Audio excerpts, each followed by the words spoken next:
All right, so the 49ers traded for Skyy Moore. They have addressed their wide receiver issues. What do you think Super Bowl 60 is going to be like with the 49ers playing at Levi Stadium?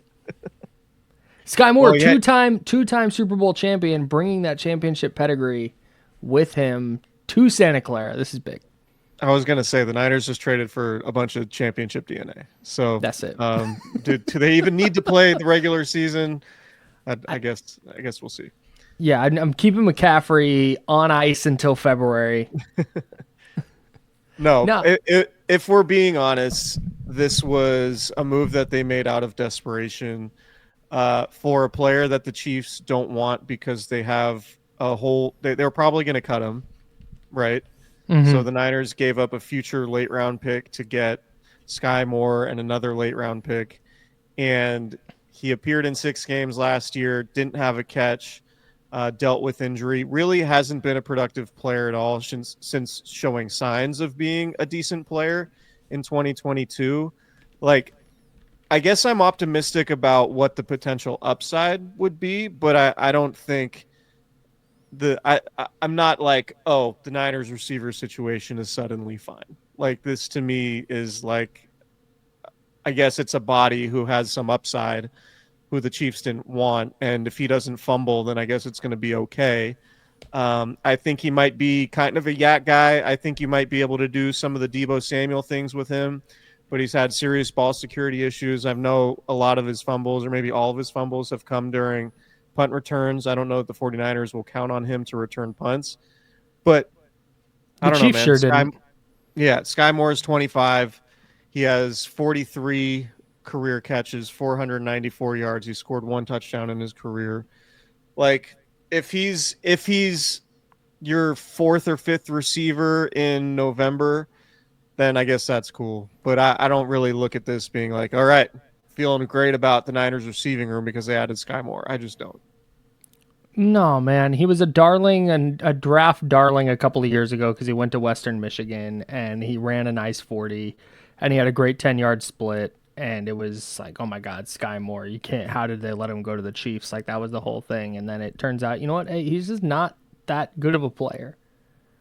And I think that's just kind of what it comes down to. Like, you mentioned the future pick. The Chiefs acquired a 2027 6th-round pick 2 years from now, and then gave up a 2027 7th in that deal. To get off it. So like you said, he was probably getting cut anyway. I don't view this.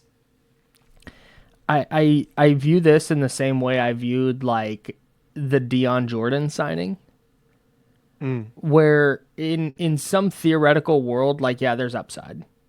In theory, yeah, this guy's got a 1.46 10-yard split that's like 97th percentile, and he ran a 4.41, and maybe he can do some gadget stuff. Okay, like, sure. But I'm sorry, maybe this is just a dumb way of looking at it. Maybe this is silly, but if Andy Reid is not able to extract anything from you as a player, I am pessimistic about the 49ers' ability to extract any untapped potential from that player. Like, that's Andy Reid's, one of his superpowers to me. Like, right. Mecole Hardman, not a great player, but you know what? We're going to figure out ways to make Mecole Hardman successful, and they did. They have not been able to, A, keep Skyy Moore particularly healthy, B, have not figured out a role for him where he's effective. And that's, it's nice the Niners needed a receiver, but this moves the needle for me about as much as signing Nelson Aguilar would have moved the needle. It's just like, it's very much okay. I don't feel better about their receiving core right now. Yeah. I mean, apparently he can play in the slot or outside.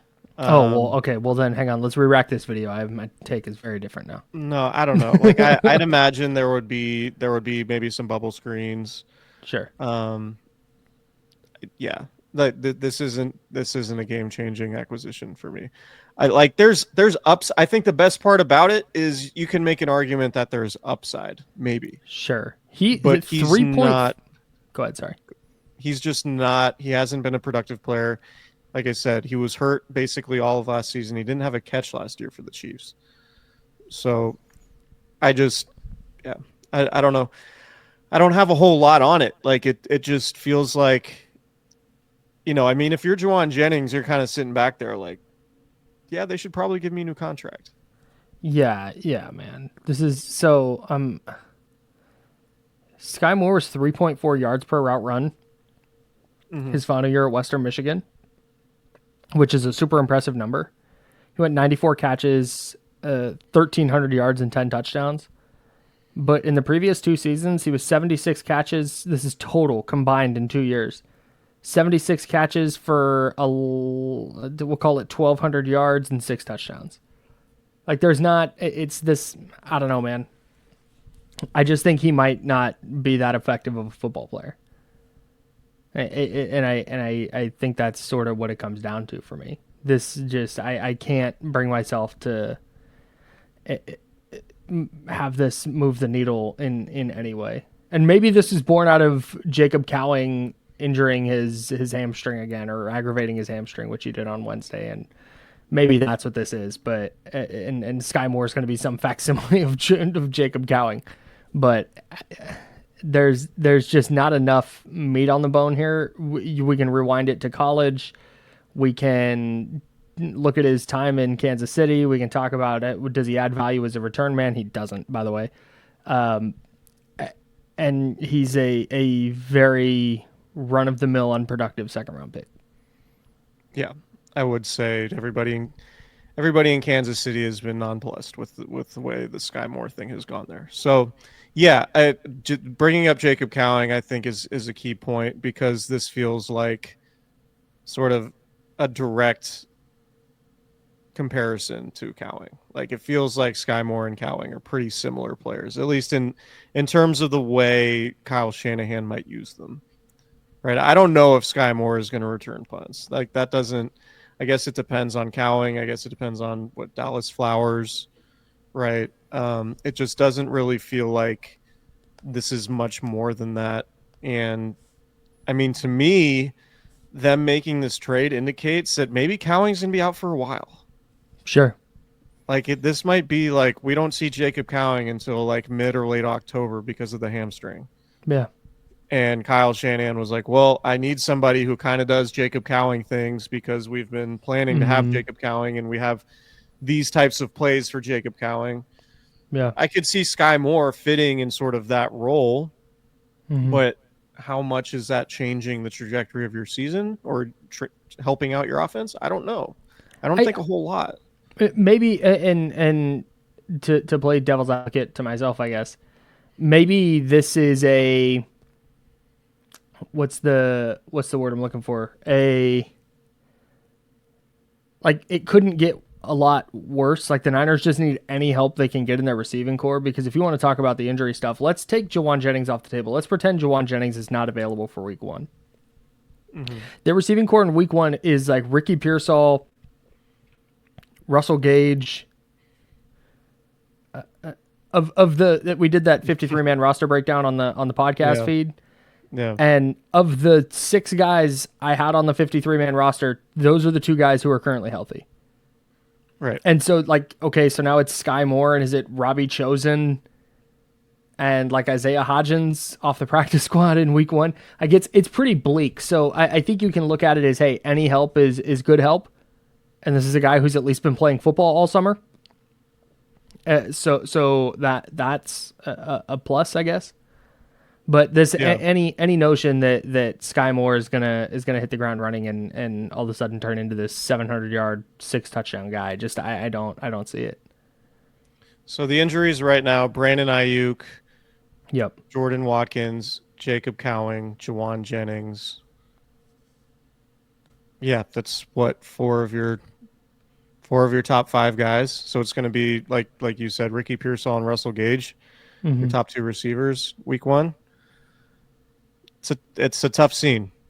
Yeah, it's a tough scene. So yeah, I get it. Like, I get getting Skyy Moore. I would push back on the excitement over it. I would push back on anybody who's like flashing his combine numbers on social media and being like, look what they got. It's like, yeah. Hang on, I got some tweets to delete. But yeah, I mean, I don't see the Ray McLeod stuff. I know that's been put out there. I think this is much more of a Jacob Cowing facsimile. Yeah. And the 49ers just got to hope that Jordan Watkins' injury isn't crazy, that Jennings' injury isn't crazy.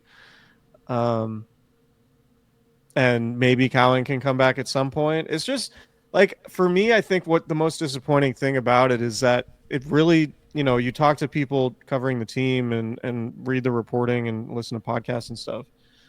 People were really optimistic about the steps that Jacob Cowing was taking. Yep. And, I don't know that he was necessarily going to be like a star player for them, but it seemed like, all right, Jacob Cowing might be like fortifying himself into like a pretty decent role here if he can develop.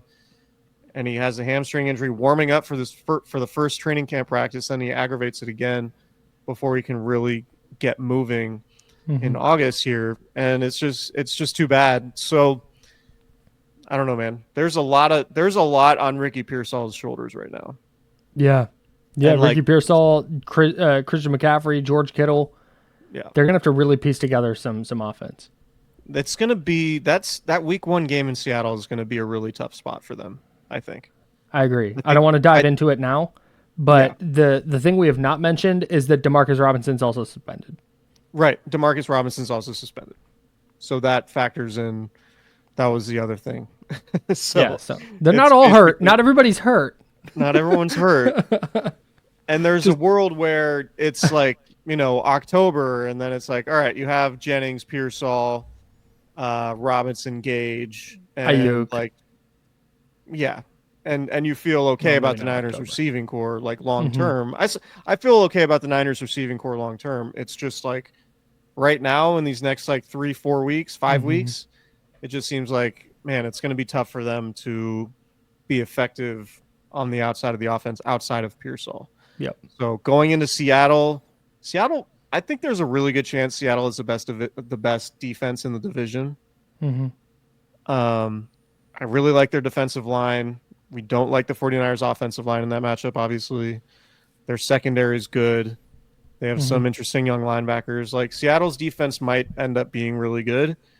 And, man, it feels like the Niners defense is going through this sort of transition period, at least early in the season, with all these young players and Robert Saleh installing his scheme. It feels like the Niners are going to have to score a bunch of points early in the season for them to win games. And with their receiving core in its current shape on August 20th, it just feels like you're asking a lot of Christian McCaffrey and George Kittle and Ricky Pearsall. If you're going to need to put up 30 points a game, it's going to be difficult on those guys, particularly week 1 in Seattle. Yeah, for sure. Last thing on Skyy Moore, he got to lose the number 24. If he's going to be a wide receiver, that has to go. Yeah, I think looking at the Niners roster right now, Richie Grant, roster bubble Richie Grant. He's currently wearing number 24. Okay, here's a take. I think you have to keep Richie Grant just to keep Skyy Moore off of number 24. Yeah, I think that's fair. They have 6 available. 6 is fine. 6 is Malik Mustafa. Oh, that's right. 12 available. 12 is retired. It's John Brody. That's right. Oh Yeah. Boy, we're running out of options, Coach. Okay, so what they need to do is immediately cut Carter Bradley and give 14 to Skyy Moore. I was gonna say 14 seems like a reasonable one. Yeah, because it's at least like in the vein of 24. Yeah. If 14's not, a good receiver number. If not, 82 available. Yeah. If Isaiah Hodgins doesn't make the team, 18. 87 retired. 87's retired. Junior Bergen, if he doesn't make it, 86 will be available. Is one of the tight ends wearing 82? Tariq Owens is just robbing number 83 right now. They're holding it hostage. Yeah, I would say 18, 14. God help me if that man is wearing number 24 in a 49ers uniform. I will march right down to the field. I mean, maybe 4? Sure. Right? I don't even know what number Thomas Morsted's wearing. He just 7. didn't run. He's talk about yeah. a number being held hostage. Jesus Christ. Go from Travarius Ward wearing number 7 to Thomas goddamn Morstead. Like, all right, man. Well, Malik Turner is also wearing number 7. Okay, I feel okay about Skyy Moore's number situation. I think there are going to be a lot of non-24 options that they can turn to. But he picks 24 on purpose. Is the problem? But maybe change of scenery. 24 hasn't been really working out for him. But if that's the number, if I get that tweet from Matt Barrows that's like Skyy Moore in practice wearing number 24, I'm gonna have some thoughts. They're gonna be angry on the internet. Oh my god, dude! Don't put it in the newspaper that I'm mad. Oh, how'd you feel about number 4? That's fine, totally fine. Curtis Rourke is not gonna. He's not gonna get a roster spot this year, right? And he can. He can. I imagine he would stay on PUP all year. Yeah. All right. That's all I got. Yeah. I feel like he's going to maybe do some Debo things. I would be hesitant to have him be a return man because of his fumbling issues, and just hope that maybe you can squeeze some production out of him, maybe through designer plays and things like that. But yeah, I don't think he's changing the face of the Niners offense right now. Yeah. I would agree with you. Okay. I can't quite get there. Sorry, everybody. Not to be a super downer, but this move is not. No, it's not. Look, this isn't. It's not a bad move. They got rid of a 2 years from now 6th round pick. They get a 2 years from now 7th round pick back to see what Skyy Moore has got. And if they can squeeze anything out of him, it's a good acquisition for what they paid. And if they don't, it's not the end of the world. Their receiving core was already in a bad place. That's a good way to look at it. Yeah. Very, very low risk. Potentially medium reward. Low risk, mid reward. I mean, he was a 2nd round pick, so who knows? But I'm not exactly seeing like a Pro Bowl level renaissance here from Skyy Moore. But maybe we'll be wrong. Maybe he'll watch this podcast on the Candlestick Chronicles YouTube channel and have a chip on his shoulder. Yeah, for sure. So we'll see. And not wearing number 24.